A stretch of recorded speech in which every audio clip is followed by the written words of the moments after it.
Mesdames, Mesdemoiselles, Messieurs, bonjour, bonsoir, selon l'heure à laquelle vous nous recevez. En tout cas, je suis très ravi de vous retrouver pour cette nouvelle édition du journal sur Eden TV. Au sommaire donc de cette édition, première session ordinaire de la commission thématique économie et finances locales de l'Association nationale des communes du Bénin pour le compte de l'année 2025. C'était la semaine écoulée dans la commune de Kové. Les détails dans cette édition. Les mamans sont à l'honneur ce dimanche et dans le cadre de cette fête des mères, le Festival international Noël est organisé chaque année depuis 4 ans. Démarré le jeudi dernier à Cotonou, l'événement a connu son épilogue ce jour. Hors de nos frontières, en Haïti, les personnes vivant avec le VIH s'inquiètent de la pénurie de médicaments dans le pays. Cette situation est la résultante directe de la décision du président Donald Trump de réduire l'aide à l'étranger de l'USAID.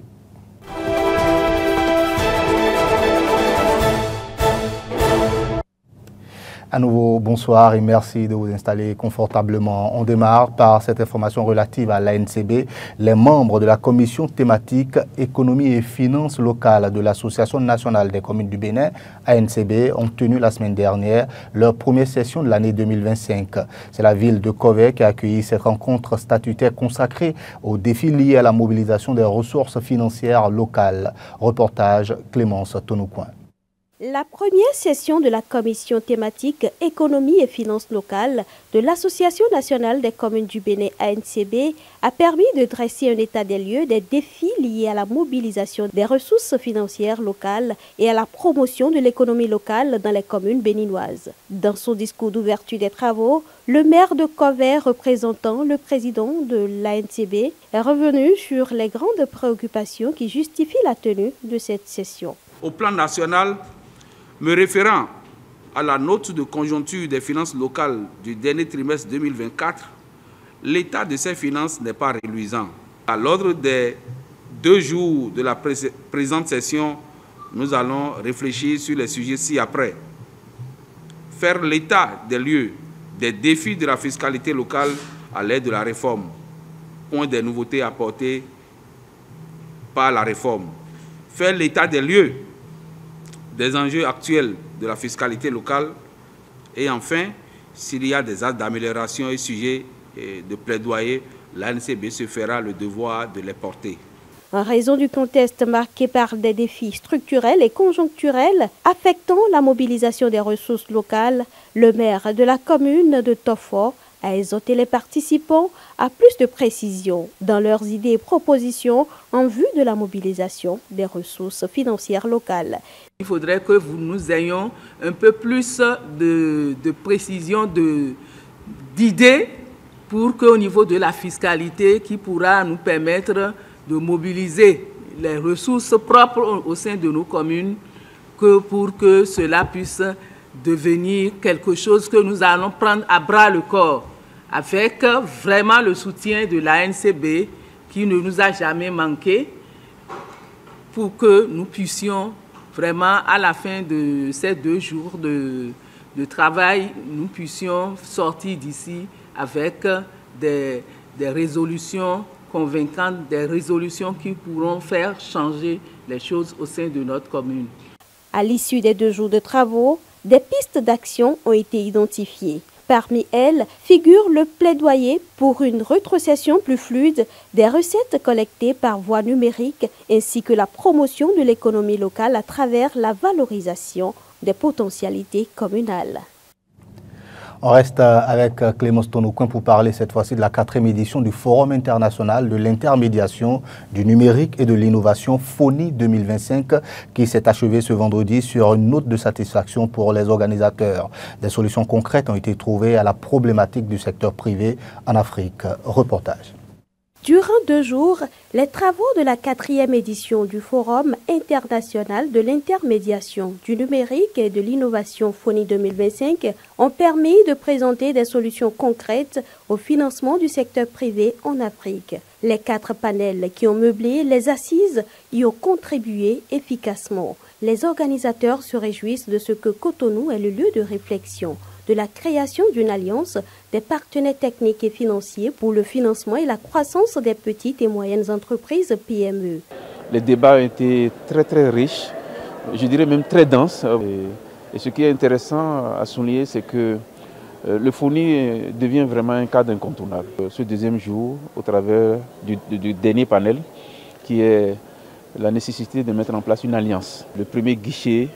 Et moi, je voulais que ça aille au-delà simplement d'un pays, que ce soit vraiment un guichet régional. Et je pense qu'on peut retenir cette date, que Cotonou, la capitale économique du Bénin, a été le pays qui a permis la naissance en fait de la réflexion de cette alliance stratégique pour garantir un meilleur financement du secteur privé avec tous les acteurs. Je suis très satisfait. Pour l'ensemble des participants, le FONI est un cadre incontournable où se côtoient plusieurs ambitions. Cette édition du forum a le mérite de donner une lueur d'espoir aux entrepreneurs en ce qui concerne l'accès au financement. Nous, entrepreneurs, nous souffrons par rapport à l'accès au financement et grâce à ce forum, nous pouvons mettre la main sur le cœur et dire les facteurs limitatifs aux accès au financement ont été élucidés et là, à partir de maintenant, nous saurions quoi faire pour pouvoir atteindre les personnes, les acteurs qu'il faut afin d'avoir les financements et pouvoir les utiliser à bon escient. Le FONI 2025, une initiative portée par Blaise Arwantiédé, président d'Afrique Créance, a réuni des participants issus des secteurs bancaires, financiers, technologiques, assurantiels et des télécommunications du Bénin et d'ailleurs. Cérémonie de remise de parchemin à la promotion 2024 du projet Leadership féminin du style Art Déco LFAD. C'était ce vendredi à la mairie d'Abomey-Calavi en présence des formateurs, des parents des récipiendaires, mais aussi du maire de la commune. C'est une initiative de l'Amicale pour le développement durable APDD soutenue par l'Organisation internationale de la francophonie. Le point avec Frédéric Espoir Oumabou. Elles sont en majorité des filles mères sorties de la précarité, désormais outillées dans l'artisanat. Elles sont devenues donc des artistes du style Art Déco, façonnées par l'ONG Amicale pour le développement durable APDD au travers du projet LFAD, entendez Leadership féminin du style Art Déco, un projet soutenu par l'Organisation internationale de la francophonie. Ce projet initié par notre organisation Amicale pour le développement durable, en partenariat avec l'ONG Récupération, Amour et Collaboration, et soutenu par l'Organisation internationale de la francophonie et la mairie d'Abomey-Calavi, a eu pour ambition de vous redonner les clés de l'autonomie économique, la confiance en soi et le pouvoir d'agir. Elles sont des entrepreneurs en devenir dans le domaine de la fabrication et la pose de staff et bien d'autres choses encore. Fabrication et pose de staff, corniche, rosace, habillage de poteaux, revêtements muraux et de sol, enduit, peinture, dessin à main levée intégrant le digital comme outil de communication sur vos œuvres, notamment le design graphique et le marketing digital. Pour le directeur exécutif de l'ONG APDD, la réception de diplôme aujourd'hui n'est qu'une étape. Il vous reste encore de nombreuses expériences à acquérir. C'est pourquoi des séances de renforcement des compétences sont prévues dans cette phase de suivi. Alors que les parents semblent fascinés devant les tableaux réalisés par leurs enfants à main levée, pour le maire d'Abomey-Calavi, c'est l'occasion rêvée de féliciter l'ONG et les récipiendaires. Vous avez compris qu'il faut briser le mythe de l'homme au col blanc pour vous engager, pour décider de votre avenir et ne pas nécessairement attendre le mari qui fera tout. Vous dites que vous êtes capable de quelque chose à travers votre engagement, votre détermination.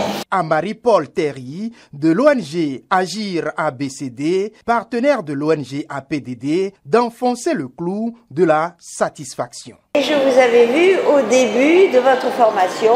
Je suis donc particulièrement heureuse de pouvoir assister à la remise de vos diplômes, ce qui montre que vous avez eu le courage de travailler avec régularité jusqu'à ce succès qui fait, comme Monsieur le maire l'a dit, que vous êtes maintenant des entrepreneurs.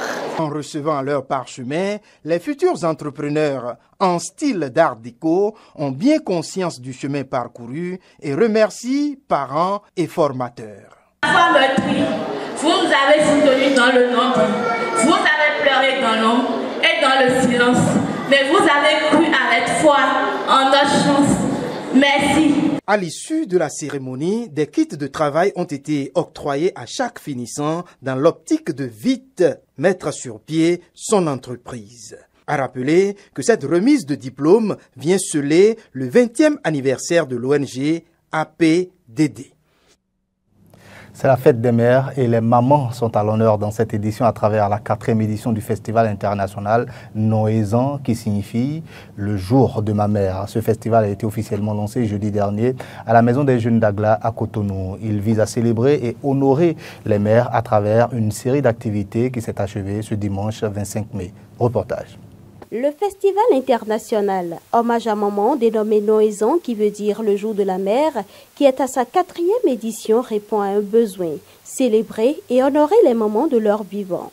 L'initiative, portée par Prosper Boron et parrainée par le maire de Cotonou et président de l'ANCB, célèbre donc l'amour, la reconnaissance et le respect dû aux mamans. Le parrain, dans son message lu par Paul Serrouet, a reconnu et salué l'importance de l'événement. Je suis convaincu qu'il n'y a pas d'investissement plus noble que celui que nous faisons pour rendre hommage à celles qui, au quotidien, portent nos sociétés, façonnent nos valeurs et transmettent la vie. Sans elles, il n'y a ni avenir solide, ni développement humain durable. Je formule le vœu que Noël continue de grandir, d'émouvoir et surtout d'honorer nos mamans telles qu'elles le méritent. Soutenant la cause, le ministère des Affaires sociales et de la microfinance était représenté à la cérémonie de lancement de ce festival par le directeur départemental des affaires sociales du littoral, Noah Agbafa Padonou, a insisté sur l'importance et la place d'une maman dans la vie d'un individu et de la société. Elles sont les architectes silencieuses de notre avenir, les gardiennes de nos valeurs et les bâtisseuses infatigables de la cohésion familiale. Derrière chaque succès, il y a une mère qui a renoncé à ses propres rêves. Que les nôtres se réalisent. Combien de nuits blanches ont-elles passé au chevet d'un enfant malade? De repas ont-elles sauté pour que nous puissions manger à notre faim? Combien de leurs propres ambitions ont-elles mises de côté pour nous voir grandir et réussir? Ces sacrifices ne se mesurent pas en chiffres, mais ils constituent la richesse la plus précieuse de notre humanité. Plusieurs activités culturelles et sociales sont au menu de cette édition de Noël prévue pour s'achever le dimanche 25 mai prochain. Information hors du Bénin, on va prendre la direction de la patrie de Toussaint Louverture.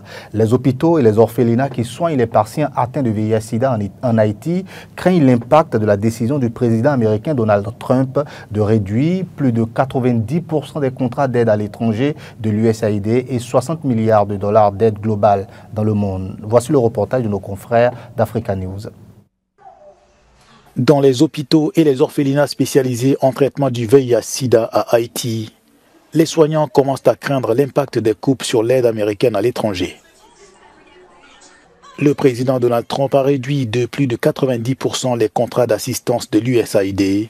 Marie-Denis Luc est fondatrice de ShowAids qui s'occupe des malades.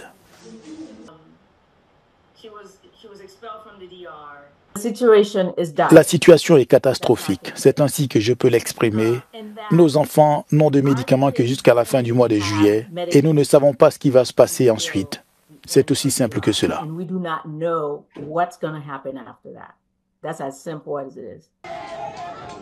Plus de 150 000 personnes en Haïti sont atteintes du VIH ou du sida. Et ce chiffre pourrait bien être inférieur à la réalité selon les experts qui s'inquiètent. Ces médicaments aident à contrôler l'infection, permettant à de nombreuses personnes d'avoir une espérance de vie moyenne. Donc, nous sommes inquiétés Nous sommes très inquiets de la direction que prend le programme. Si nous ne trouvons pas de médicaments dans les jours à venir, nous courons la catastrophe. Nous espérons que l'État haïtien plaidera en notre faveur. Si ce n'est pas le cas, nous devrons faire face à des conséquences désastreuses. Nous pourrions voir de nombreux cadavres et une augmentation des infections dans tout le pays. En début de semaine, des dizaines de personnes séropositives ont défilé à visage découvert devant le bureau du Premier ministre haïtien à Port-au-Prince pour exhorter le gouvernement à agir immédiatement face à la pénurie de médicaments. Voilà, fin de cette édition. Merci infiniment de nous avoir suivis. Bonne suite des programmes sur Eden TV. Le bonheur d'être à vous.